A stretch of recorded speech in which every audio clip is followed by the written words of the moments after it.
Welcome to it. I am Louis Borges. Joining me as always, Jason Gilmet. How are you, my friend? Hello, hello. I'm doing very good. I'm so excited for this episode. This has been a long time, something I want to have had for a long time. So having this Calvin on the show today is awesome. Absolutely. Yeah. Our esteemed guest today is Calvin Parker, and he's here to discuss his incident that happened in 1973 in Pascagoula, Mississippi. He's told his story many times, but for our listeners that haven't heard of him before or aren't familiar, he's going to sort of bring us through it. So, Calvin, take it from there and tell us about your fishing trip with your friend Charlie. Lord, that was one I'll never forget. That's been 50 years. I still remember it. Well, I was working, and tell you a little bit about how it got started. I was working in the oil field, lived in Laurel, and I was tired of working 16 hours a day, 7 days a week. And back then, that's what it was. So I called Charlie up asking him for a job. He said, "Yeah, I have an opening at the F.B. Walker's Son shipyard. If you would, come on down and go to work." And I said, "Yeah." So I went down my first day there. I always tell everybody I got hired and fired and got a physical the first day. So I went down and brassed in, and we worked all day, and we got time to get off. Charlie asked me, he said, "Do you want to go fishing?" I said, "Well, yeah, but I didn't bring no fishing poles with me." He said, "Well, I got some you can borrow." Well, for a man to loan you his fishing poles from the South, that's something else. It's like giving you his firstborn. So, It's a big deal. yeah, it is. So we got off work about 5 and went by his apartment and got some fishing poles, spinning reels. And he said, "I know a place down by the old grain elevator where they unload the grain and the fish come up and eat." He said, "I usually catch a lot of fish out." So we got there, and we wasn't there 5 minutes. And what they call these little gnats is no-see-ums, what they call them up here. They got a mouth about the size of a 5-gallon bucket, and they hurt when they bite, but you can't see them. So they were so bad. He said, "Let's go. I know another place. Let's go over there and try it. And if they're still that bad, we'll go home." So we left there and went to the Shaw Peters shipyard. And I noticed when we got to the shipyard, there was posted signs there and all. And I said, "Charlie, we're going to get in trouble fishing here." He said, "No, I fish here many a times. We won't get in trouble." I said, "Okay, you're going to get me out of jail if we go to jail." He said, "Don't worry." So we walked past there. It took about 15 minutes to get to where we was going to fish from where the car was, because it was so much debris and all on the ground where the tide had come in and left it, and then it went out and left the debris. So we sat down on the old pier, and I remember looking out across the pier, across the river, and there was no boat, Coast Guard cutter or Noah ship one, and it was made out of steel. And in my mind, I was thinking, well, how does something made out of steel float? And I noticed some blue lights coming from our back across the water, some blue lights. It was color, the police cars have blue lights on them. So I thought it was a law down there to run us off. So we stood up and turned around and looked. And before we can get stood up good, there was this bright light that come all over us. Bright as any searchlight I've ever seen, except that it wasn't a searchlight. It was coming from inside the craft. Now I'll explain that when I get a little better to it. Okay. And there was 3 bulky looking creatures coming down toward us. And you couldn't really make them out, but you could tell it was 3 of whatever it was that was coming. And the closer they got, the scarier I got, the scarier Charlie got, to be honest with you. So 2 of them got a hold of Charlie, and 1 of them got a hold of me. And immediately I felt a sting in my arm, which they found out later through blood work and all, that they gave us an injection of some kind. They don't know what it was, but they gave us one. So I figured that helped us relax. And I just relaxed, and I couldn't move nothing but my eyeballs and roll my head a little bit. So this thing carried us to the I want to say the door on it. I guess it was a door. You know, it was open in there. So it carried us in, and that's when I noticed the lights was coming out of the wall. Oh, wow. The searchlights, instead of being a big searchlight, it's coming from inside the craft out of the wall. And I thought that was unusual. And still, I had no idea what it, what this was. I couldn't really see what had me by the arm because he gave me that shot, or what I assumed was a shot. Well, we got to the door, and I don't remember seeing Charlie after that, but this thing made a left turn. We went down a hallway for about 10, 15, 20 foot, and it turned right, and there was a examination room, what I call it, that was there. And I noticed in this room, when I was looking in the door, there was, it looked like a glass bed. I assumed it was glass because it was clear. And this thing carried me over and he laid me on this bed. And the bed was at an angle, I'd say a 45-degree angle. And he laid me there, and he didn't strap me down or nothing right there, and I couldn't move. I guess to go to hell shot, what I'll call it. So he laid us on the bed, and he backed up and went over to a corner and just shut down. And I noticed him then, he moved kind of mechanically wise. So I figured he was a robot, what I guessed. And then I was laying there, and there's something come out of the ceiling about the size of a deck of cards, and it come down a foot from my head, and it rotated around my head about 4 times. But every time it would go, it would click.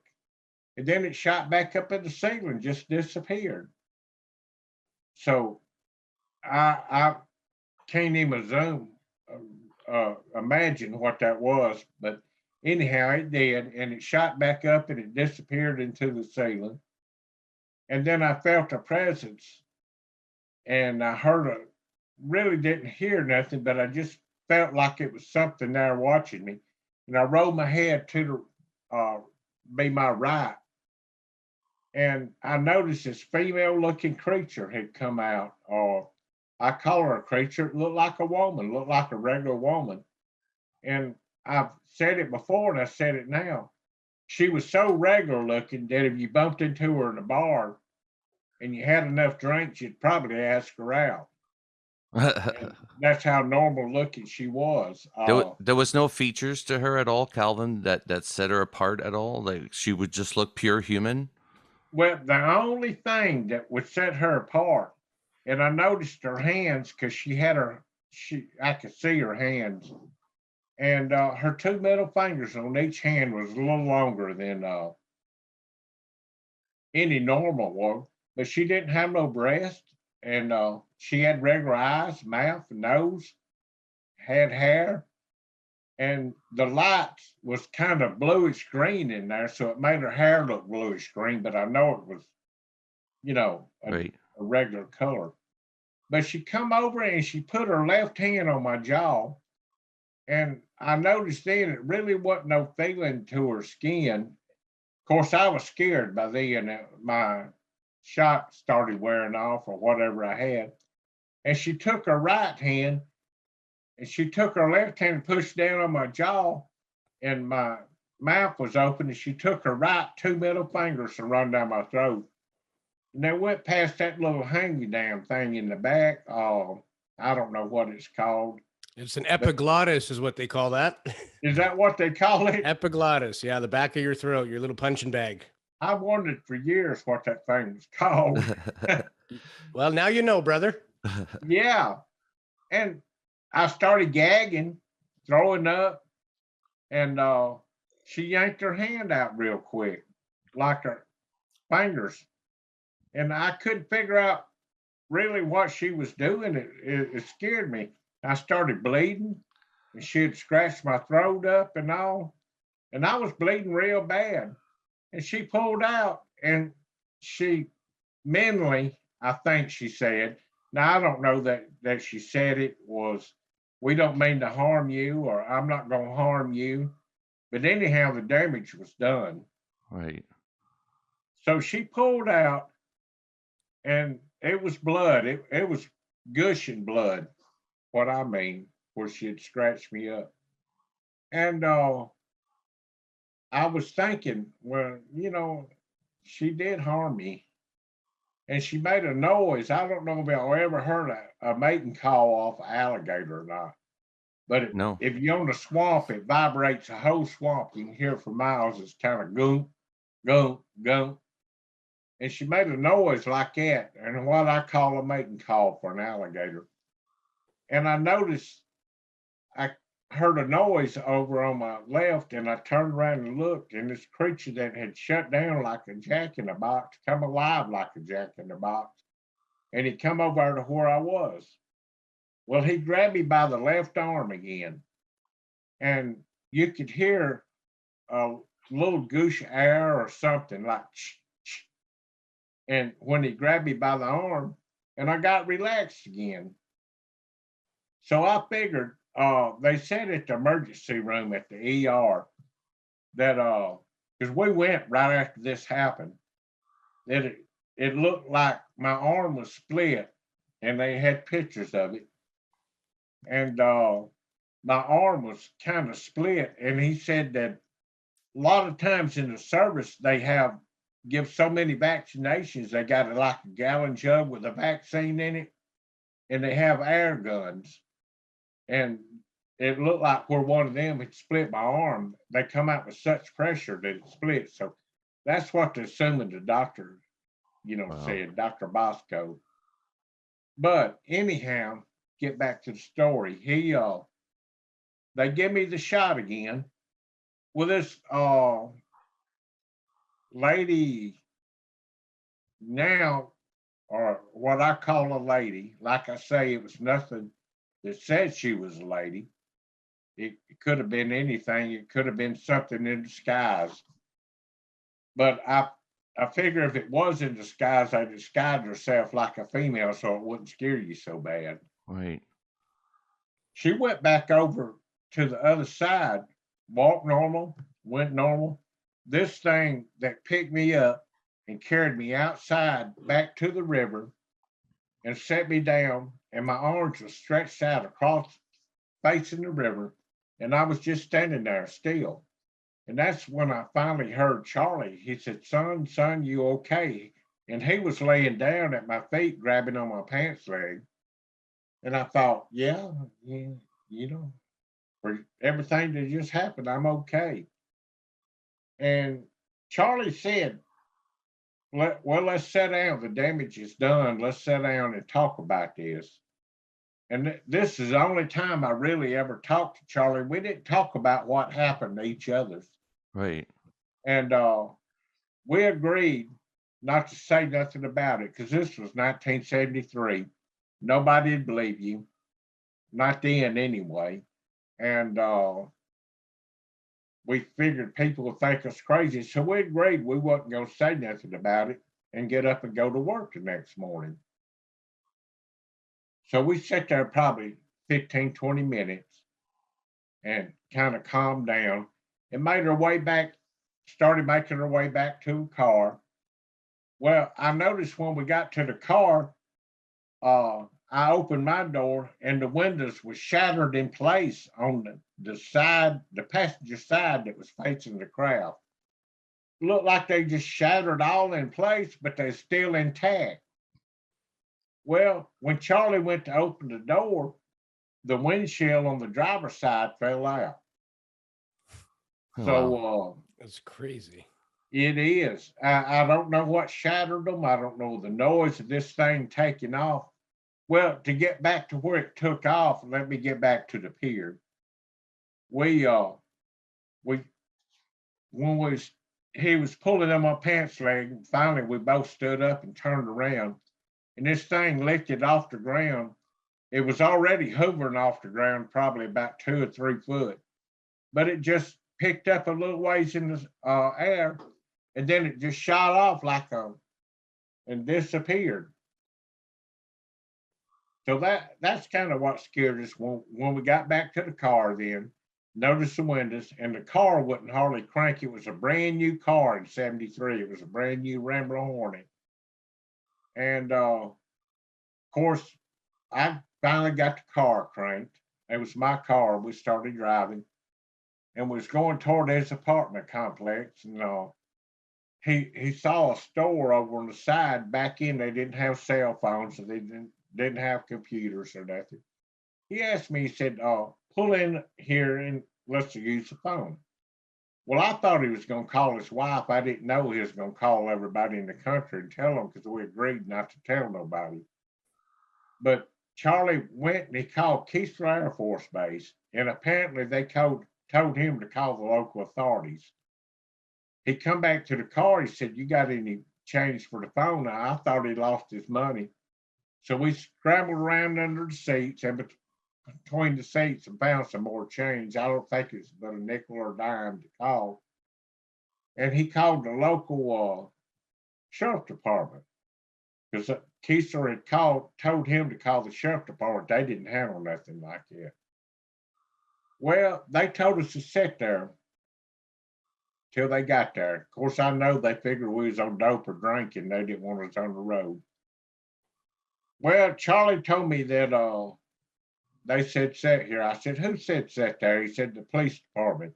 Well, I was afraid to move because they was going to arrest us. We had to move anyhow. So I sat there and waited on them. It took them less than 10 minutes to get there. And of course, I was driving. They stepped to my side of the car and wanted to see my driver's license. I showed them. He said, "Step out of the car." I stepped out of the car. He said, "Now stand on your right or left leg." I can't remember which one exactly. And hold your head back, touch your nose, close your eyes, and count from 200 backwards. I said, "Hell, man, I can't do that sober, much less drinking."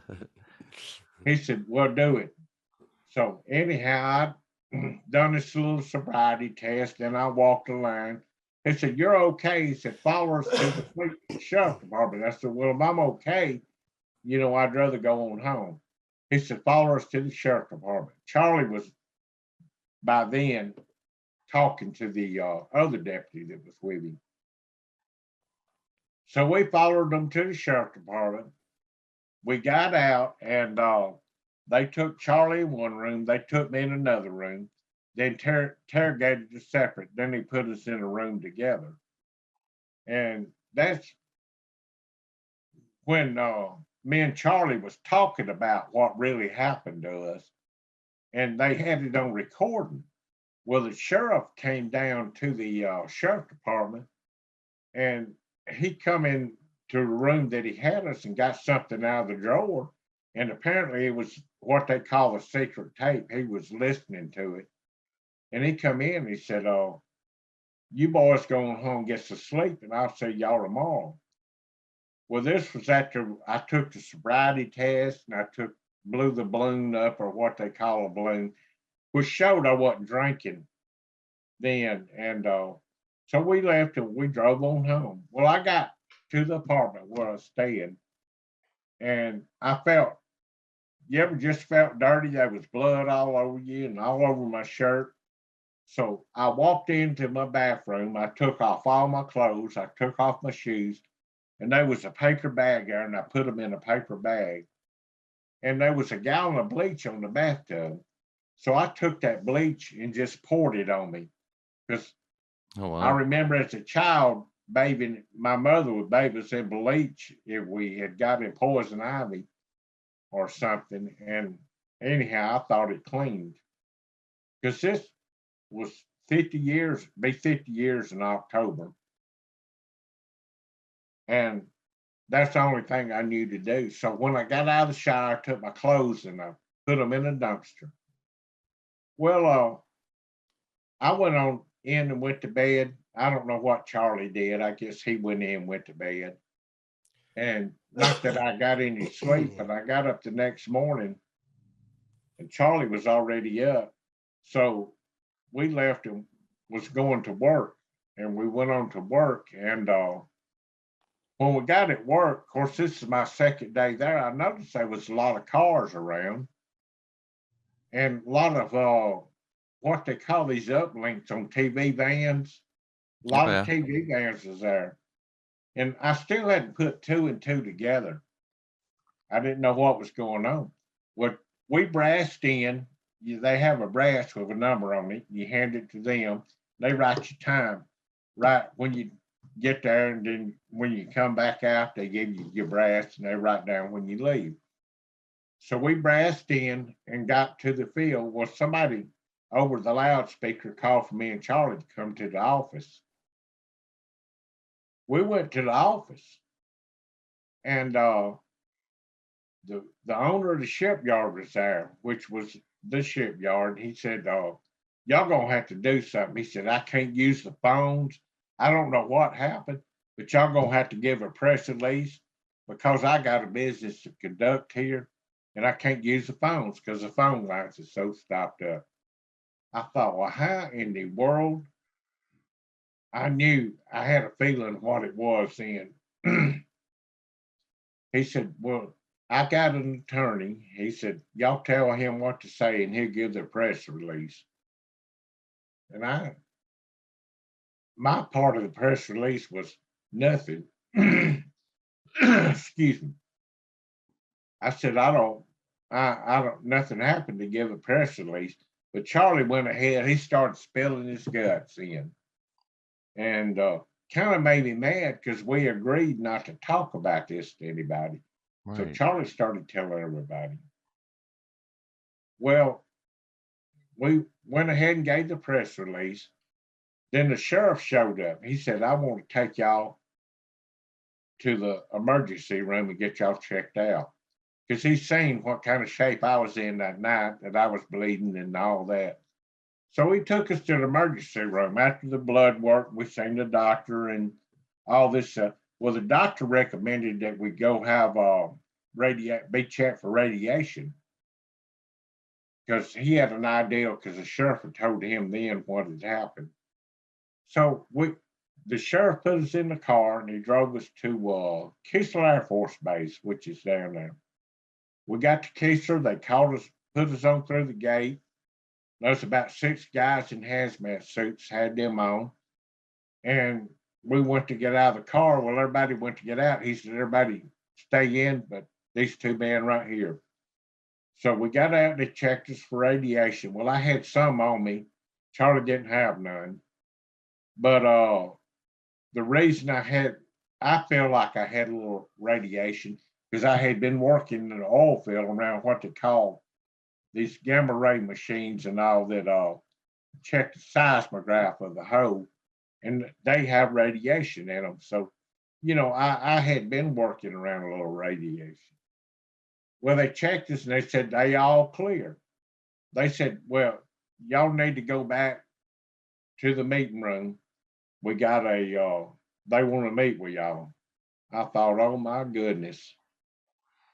Well, I never have heard of UFOs back in, or aliens, or men in black, or nothing else. So it didn't really, I didn't want to go back there, but I went with the crowd. We had the sheriff with us, which was Fred Diamond.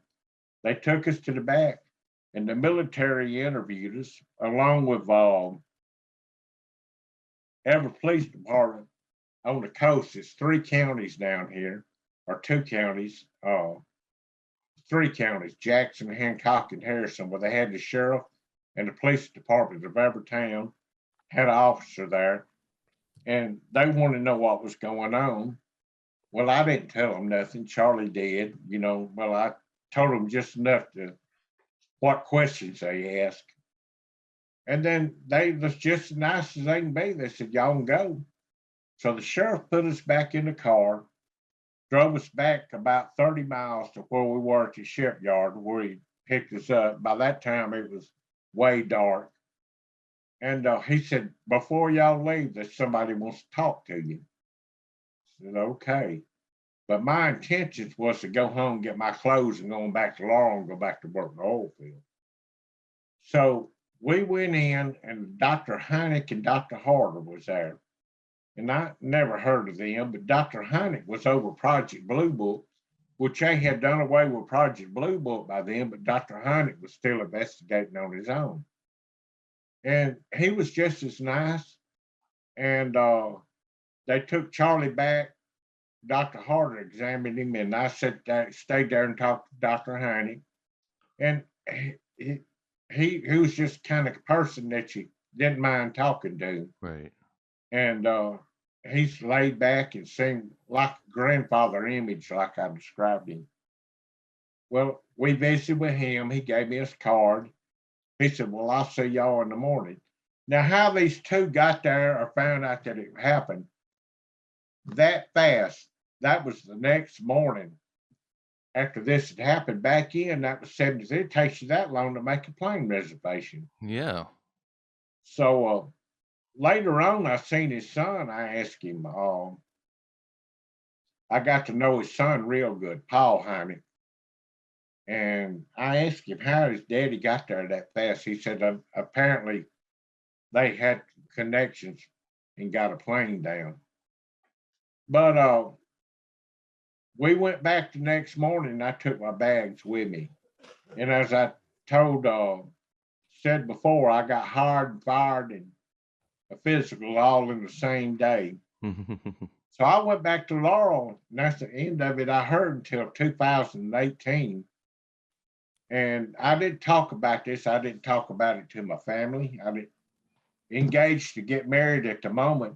This happened in October. We got married November the 9th. And I didn't talk about it to her. Well, she was young, and she was 16. I was 18 or 19, just turned 19. And I decided not to tell nobody about it. I just wanted to get on with my life. Well, in 2018, we had a neighbor died. I've been using a phony name up until then. I use my real name to get my paychecks and all with, but out on the job, I didn't use my name, my real name. We had a neighbor that passed away, so we went to the funeral home and signed. I made a mistake. I signed a log book with my real name. Well, there was people coming out of the woodwork. Well, are you the Calvin Parker that got abducted in 73?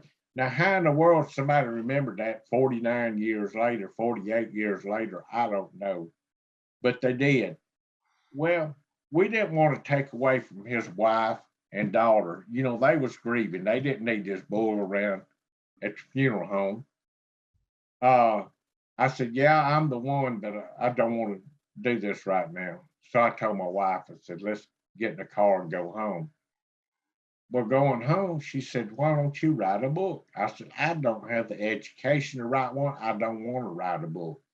She said, well, you never talked about this. You never told the story. And apparently people was interested. Why don't you write a book?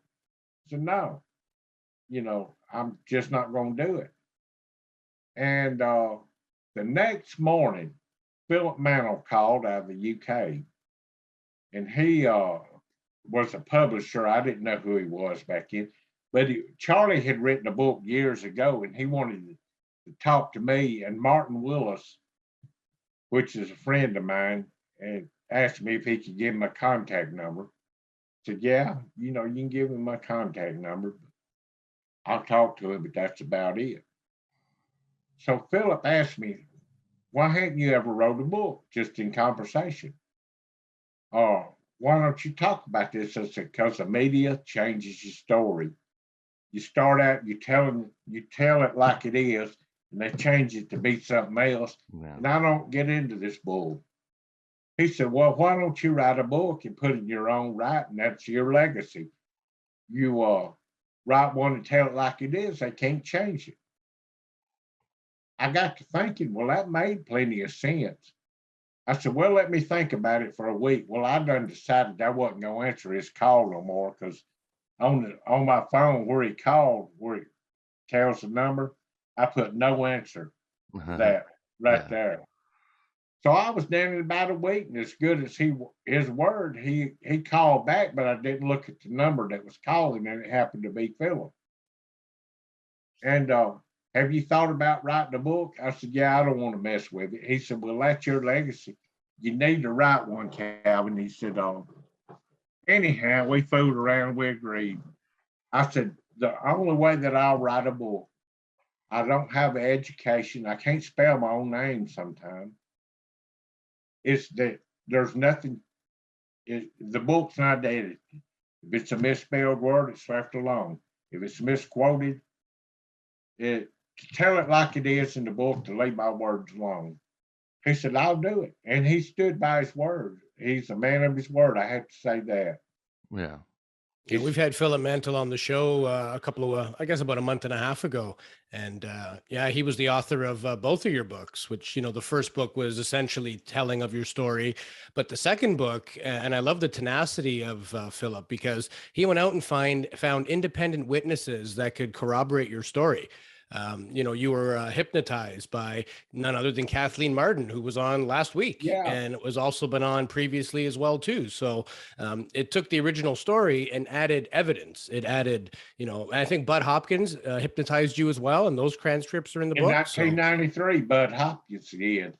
And yeah, then, and at the time as well, I heard that you passed 2 lie detector tests, and you even went through like a voice stress test that could show, show anomalies in your voice, and you know, might indicate that somebody's being more truthful or not so truthful. And you've been flawless the whole way through, and definitely not looking for that credit. You've not wanted to even talk about it for decades. Yeah, well, I didn't tell my wife up until the book came out. When I did the book, I told Philip, I said, send me, I want to buy 10 copies. I don't want you to give them to me. I want to buy them. He said, no, I'm going to send you 10 copies. He said, why do you need 10 copies? He said, I'm going to give one to my wife and the rest to my other family and let them read what happened. And then I have a few friends I want to give one to. And that's how they found out about it. Of course, since the book came out, it come out a month early than what Philip accidentally released it, and it hit the bestsellers market. And people wanted to know about it, and I've agreed to talk about it at conferences and things. That's how I met Paul Hynek and all. But it's one of the better things that I did was getting it out in the open. Yeah.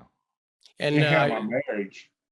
From what I know, Philip Mantle's working on a new book as well with some additional information that's coming up. We won't ask you any secrets, but we do want to put it out there that the story's not over and there's still things coming to the surface about it. Well, I think Philip and Irena Scott's working on the book. And the reason Irene's involved, she's been interviewing the witnesses and all, because she has an education like you wouldn't believe. So she's been doing the interviews of the witnesses and all, and the background checks. And I didn't want to be involved because, you know, it's containing to me, but it's nothing to do with me. So I got 2 books out, and I could care less about being involved in that one. But I'm anxious to read it. Yeah, it'll be some good evidence. At least it corroborates with your story. It adds credibility as well. I mean, I don't know if you've had any critics or anybody that, and you mentioned the media tends to spin things the way that they want to, and I absolutely agree with you. They do that very well.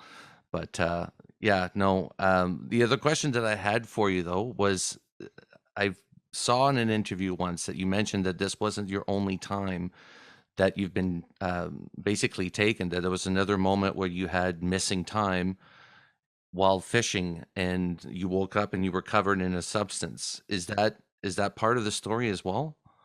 That is part of the story. This happened. This is why Bud Hopkins hypnotized me in '93. I knew that he did a book on missing time, and it's heck to wake up and how I went fishing. I said I wasn't going to fish no more. I went out and I told my wife, I said, I'll be back before dark. Well, it was 3 o'clock in the morning. It's from 11 o'clock to 3 o'clock. Right. And I couldn't figure out what happened. And I even had fish in the cooler, don't remember catching them. Oh, wow. And back then, I didn't believe in hypnosis. I didn't believe, I still don't know what happened to it or what happened to me or where they was from or anything. So I was still hunting answers. And Bud Hopkins had a book called Missing Time. And that made sense to me because I was missing some time. And he did help me. Of course, Bud's dead and gone now. But apparently, he hypnotized me, put a post-hypnotic suggestion in my head that I wouldn't remember this until it was time to remember it or until I can handle it. Right. But basically, what it was another abduction. And they're going to get into great detail in this in Philip's new book. Nice. No, but that's the one that we were talking about at work, excitingly, was just talking about your hypnosis regressions with Kathleen Martin and then, of course, Bud Hopkins.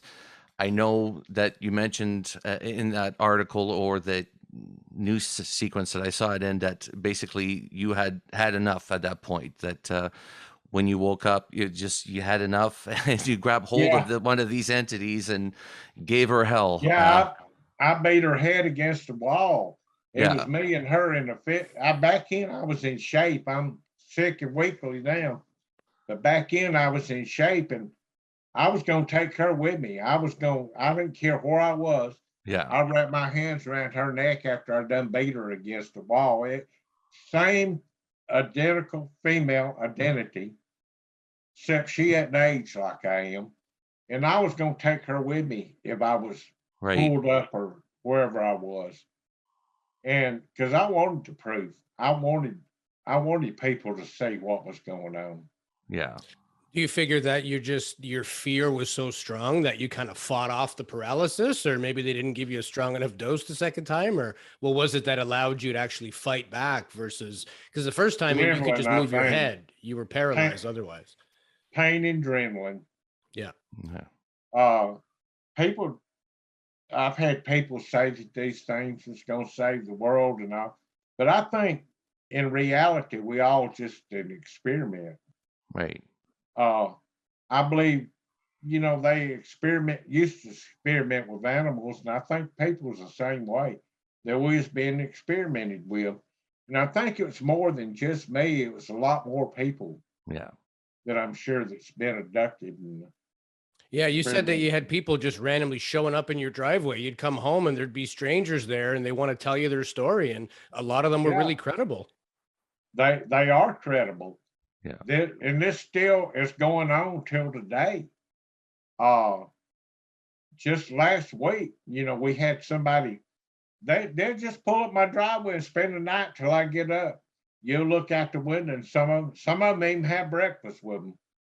So they just want to talk. They just need somebody to talk to, and they probably think that I can relate or know something that they don't. And I really don't. I don't know to this day what went on, but I know something did happen. Now, when this first happened, I thought, well, this happened over by Ingle Shipyard, and they experimenting with something or something like that. So that's why I thought a couple of rednecks got out and had a beer and probably done all this, but I don't believe that now. I didn't know what a UFO was until that happened, and I still didn't know it was a UFO. But we got credible witnesses like the Coast Guard that's seen something, and we don't have one or two witnesses. We got 6 or 7 witnesses now, right, that's seen something, and it's you can go back in the papers from Pascagoula. And before they even had electricity, people were seeing things. 500 people in a small little town seen something that happened. And that's before even they had electricity. And that interests me. Yeah, there's something going on. I don't know what, but the government's starting to realize it now. They start to come out and free up. Well, it's I always thought the threat narrative was a little bit over the top because I thought, well, these things have never shown really any hostility. But somebody that I know once mentioned to me, goes, okay, well, if somebody comes and takes you in the middle of the night while you're sleeping, is that illegal? And I was like, well, yeah. All right. If somebody takes you in the middle of the night and does medical procedures on you without your, wanting to, is that illegal? I was like, yeah. He says, then how is the alien abductions not an illegal or a state matter at this point? I thought, that's a good point. I mean, I never thought about it like that before from a human point of view, but yeah, it is concerning that this is an occurrence that is happening to people. And kudos to you, because to have gone back from 1973 to now and to be able to talk about it, like you mentioned, there was a time where you could not talk about it. Like people thought that you were crazy. You mentioned you were just getting married, you're trying to get your life together, buy a house, get all your stuff in order. And here you have this incredible experience, really, I wouldn't say one of a kind, because there's obviously some other people experiencing it, but very unique experience that not the general public will never experience, right? Happen to you, and you're trying to get your life together. So kudos to you to be able to handle that. Yeah.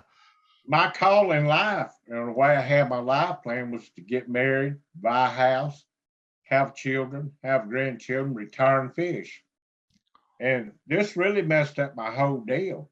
Yeah. I mean, I went ahead with the getting married part and the having children part, but it's been hell on me.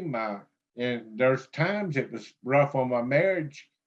I mean, you keep a secret from your wife for 48 years, not talk about nothing in front of her. Yeah. She wants to know. And I regret it, but I should have talked to her about then. But, I didn't want her to think she was married to a lunatic. Right. Right. And you guys were young too. I mean, this happened to you when you were 19. It's not like you were at the height of, or in the middle of your marriage or anything like that. You're just literally getting started with life. Yeah. And like I say, she was 16 and her daddy was strict. And I figured if word got out real bad, I didn't know word was going to get out as bad as what it did, because me and Charlie agreed not to tell nobody. But she was 16. I didn't figure her daddy would let us get married. But he didn't stop her. With Charlie being so actively outspoken about this incident that took place, was that like a strain? Like, did that cause a strain between you and Charlie because you're trying to keep it quiet? It did. Yeah.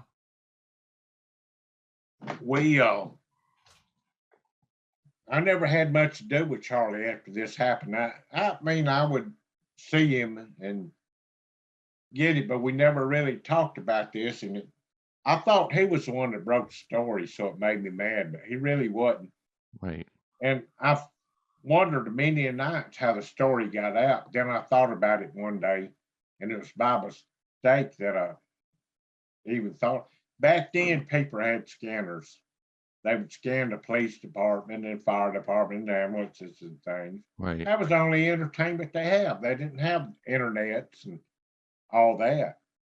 So I figured that when they called the sheriff's department, they got out on the scanner, and that's how they got it. Because the newspaper office was 4 or 5, well, maybe a block from the sheriff's department. And they scanned what happened there all the time.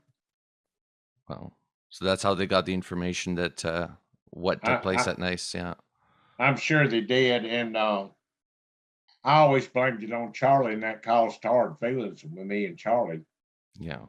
And he sort of went on tour afterwards, right? Like he was making speeches, He writing did. books, and it motivated him to sort of change his life and become vocal about it.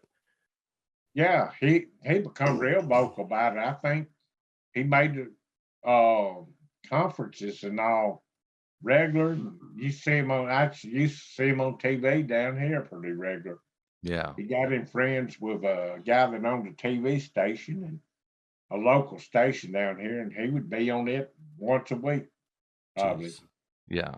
And I, to be honest, I hated him for it. Right. Yeah, you're trying to keep it quiet, and he's making as much noise as he can for decades. You don't know the jobs that I lost because of this, and some of it's not because they fired me or nothing. It's because I didn't want to talk about it, and they'd find out about it, and they'd, of course, curiosity. Right. Yeah. Anybody is curious, and I'd just quit and leave. Yeah. So It's almost more interesting to ask somebody that doesn't want to talk about it. It's the people that are boasting that kind of get a bit old. But when somebody's, no, I don't want to talk about it, you get excited. Like, what do you mean? Like, what happened? So I could totally see that just being human nature. You're a very credible guy. They hear this story and you're super approachable, well-mannered, nice man. They're going to ask for sure. Hell, we're asking. That's why you're on the show. yeah. We want to know. Well, people want to know now, and I don't mind talking about it. I tell you, somebody that's helped me was Dr. Hynek's son. Paul. Me and my wife went to Arizona to a conference and got to meet him. I had talked to him on the phone. He used to give his daddy messages for me. And I met him at the Arizona at a conference, and we've been talking about once a week since then, and on the phone or text but he is a good guy. He's smart. His daddy was smart. His whole family was. Paul speaks 4 or 5 different languages. He's invited me to go to conferences with him in Mexico and French. I don't care nothing about going nowhere. I've had 2 or 3 conferences I could have went to this year, and I'm not gonna fool with it. Not gonna turn down. And I don't know why it's a free trip, more or less, for me, because they buy you plane ticket, they pay you what they call a humidor. Then if when they pay me, I buy my wife a plane ticket. It's like a vacation for us. Yeah, that makes sense. I would too. That's a good idea. Yeah. Yeah. We got invited to Oregon to that one, Mammoth, Mimic. I forget the name of it. But they seem real nice, but I could care less about going. Yeah. Of course, now I'm taking treatments for cancer. My health has turned bad, and I can't travel too much. No, and if it's a traumatic experience, obviously you kept it quiet for years. You don't want to go there. You don't want to have to. You don't want to talk about it, right? It wasn't cool. You didn't enjoy it. It wasn't something you want to ever happen again. So that makes total sense. Yeah, I sure don't want it to happen again. It's just something that I don't enjoy. I enjoy now hearing other people's stories, and I catch myself comparing the stories. And some of the people that drive up to the house that's come here, they are credible, but there's some of them I don't believe. I'll just be honest with you. I don't believe they just too far out there. Yeah. And this woman told me, when about 3 weeks ago, she said, I got 10 alien babies in a jar that I had, and they put up on a shelf in the house. I said, I'll buy one of them from you just for the DNA. I said, you name the price, go get him, and I'll buy him. Yeah. They in a jar and pickled, and it don't matter. But, people change their mind. That's the difficulty with us too, finding credible guests. I mean, there's a lot of fringe stuff with this topic. We have some good friends that, agree with us politically and everything else. And then we tell them we run an alien podcast. They're like, what, aliens? You guys believe in that? So it is a polarizing subject for sure. Not everybody, not everybody gives it the respect that it could be, that it deserves. And some people are credible, and you represent a handful of people out of the millions of cases that you just can't refute, right? There's nothing ever that's Yeah. gone against the story. And, we consider Bob Lazar's story to be essentially the same. These are people that gain nothing from it. It was hell on their life. It cost them money and affected their families and their relationships. They got nothing out of it. Even if you're the subject of a book, it's not like you made 20 million bucks from it and you're living on a yacht. The juice wasn't worth the squeeze sometimes, right? People don't realize they really no money in writing about this. Yeah. Or anything. I did it not for the money. I had money until I got sick, but I did it to get the story out there, because you get the right story out. And I've had people tell me it's like sitting in the living room when they do read part of the book. It's like sitting in the living room and listening to you tell your story. Yeah. And like I say, who am I to doubt anybody? Even the one with the babies in a jar. Who am I to doubt it? I just simply put her on the spot and told her I'd buy it from her. And I would. Well, usually I would too. Yeah. Yeah. Standing bid. I'll buy an alien baby in a jar if you can prove it's legit. Yeah. What's this is a question that I was wondering about your case, but do you remember any smells at all? Like when you were on the ship, was there a smell at all? Well, to be honest with you, Pascagoula has a pogie plant, and it smells all the time. It is rough. Right. And you can't smell nothing but dead fish being cooked from there. Of course, I don't think in October of that year they was cooking, but it's still the smell of dead fish around. Right. So that's all you could smell on the that's all I craft. could smell. Right. And it's kind of nauseating without the other. I've been asked under hypnosis, and I never believed in hypnosis till I got hypnotized, and now it's not something somebody can lead you to do, but it's something that sharpens your memory. Right. And it says, I told Bud Hopkins when he hypnotized me, I said, now look, don't do like I seen them people do on the Las Vegas on the 4 show or nothing. Don't make me a chicken. Yeah. I said, because I got a ball bat in the car and I'm going to beat your brains out with it. Bud Hopkins is a good guy, though. Yeah. He, matter of fact, I really don't read any books on this, but I seen a book with his name on it the other day. And I was sitting there reading, it's up on my shelf. I forget the name of it, but I was reading that just to see what he had. But Bud Hopkins is a good guy. Yeah. How did the hypnosis session vary between Bud Hopkins and your Kathleen Marden hypnosis regression? Was there any similarities or differences? They a lot of similarities, and with Kathleen, I remembered more about more details about the female alien. Like I could pinpoint the color of her hair and what she had on. And believe it or not, she had clothes on like us, except they was kind of coveralls looking. I really don't know why I thought she was a woman. I just presumed she was a woman because it was a woman because she was small and looked like a woman. But then I got to thinking, somebody told me, well, a lot of times they can disguise themselves so they won't scare you and look the same. Then I got that on my mind. Right. So I think she might have been disguised and looked like a real woman, or maybe she did. Like I said, told somebody here on Earth, we got so many different races, so many different ways, so many people that I don't doubt that they have, different natures and different people. Yeah. And it makes sense that if you're going to have a weird experience like what you had, and yours is unique in the sense that, you had these robotic looking things that came out that seemed to be what was protecting her from you, because one of them interjected or helped her out when you were basically had enough, right? You had your hands on her, right? So yeah, that's unique in the sense, like you hear other people's stories, but you never hear about handlers or anybody that the muscle in the group. And in your case has that, which makes it interesting.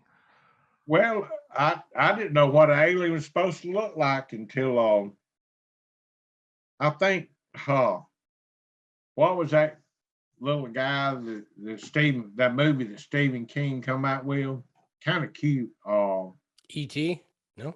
Yeah, I love E.T. Steven Spielberg. Yeah. E.T. That's the first imagination alien I've ever seen. Then people draws them them big eyes and stuff. Yeah. I don't know where unless they did get it from then, but the skin is similar. Yeah. No, this is awesome. Louis, do you have any final questions for our guest today? No, I just wanted to say thank you, Calvin. We know that it's probably the 50th time you've told this story or more, maybe. We seem to have got some unique details out of it. I've heard your story at least a dozen times, but today I think you shared some extra little tidbits that I had never heard before. So, well, I'm glad. Yeah, for our listeners that don't know who you are, now you know that again, your legacy is your story. Whether you wanted it to turn out that way or not, that's sort of the course life threw at you.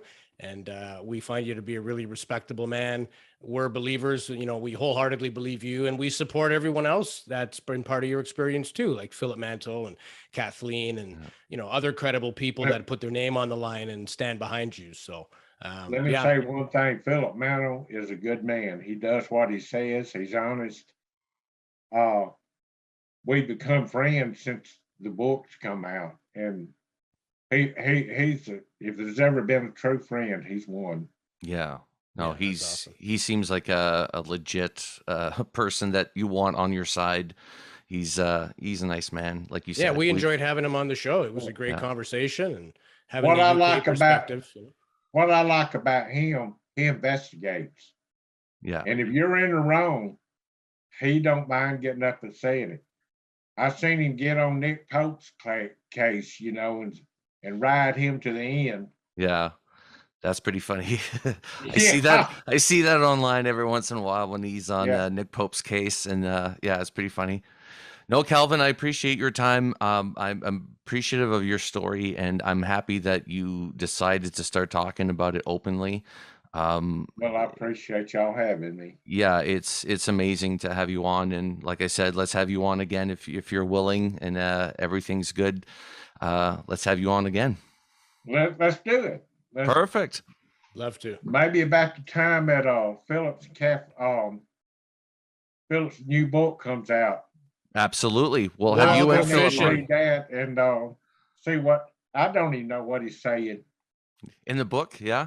Yeah, because I didn't want to know. He don't mind telling me. Yeah. But they've interviewed some more witnesses, and they got some more proof somewhere. Nice. And a lot of stuff in the book. I'm looking forward to it. Nice. Yeah, well, we'll have you back on with Philip then. That sounds good. Sounds like a plan. All right. All right. Calvin, thank you so much for your time. I appreciate it.